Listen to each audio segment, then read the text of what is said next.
Splinter Cell Chaos Theory once again stars Sam Fisher as an ultra-secret operative called in to clean up international situations that have turned messy.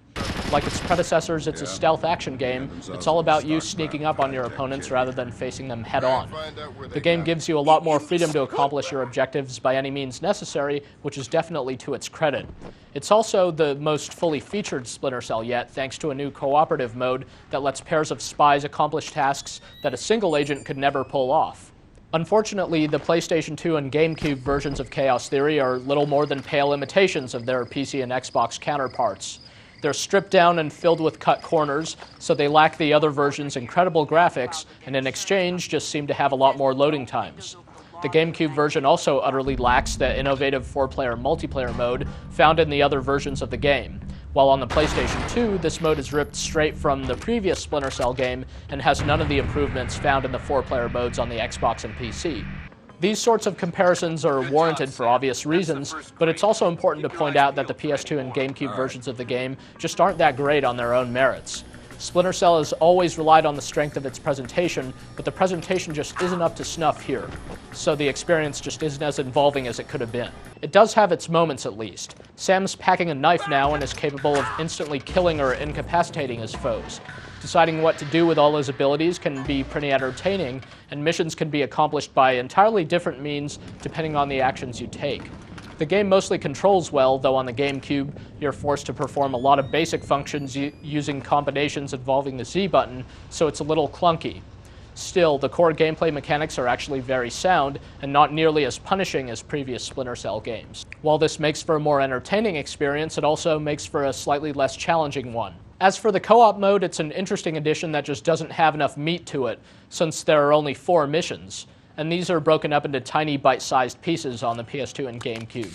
You get to perform some interesting two-man moves and set up some pretty cool ambushes, but co-op Splinter Cell ends up having a lot of untapped potential. The competitive multiplayer on the PS2, even though it's basically just Pandora Tomorrow multiplayer, is still some added value.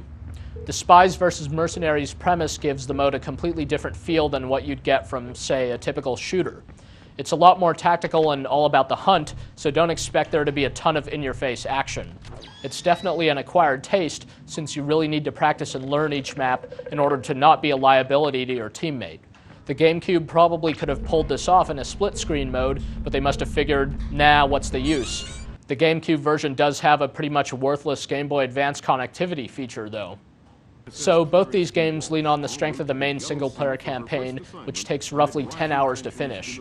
It's better than the campaigns of the previous games, but it's also mostly more the same sort of thing you'll know from playing previous Splinter Cell games.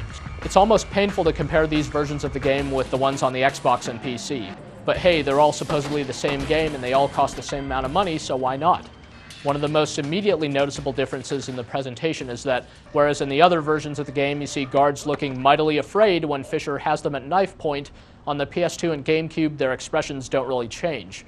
They're not as animated, making the interrogation sequences really underwhelming. The lighting in these versions also looks dismally dark at times, forcing you to constantly switch between your night vision and the regular view. There's no comfortable middle ground.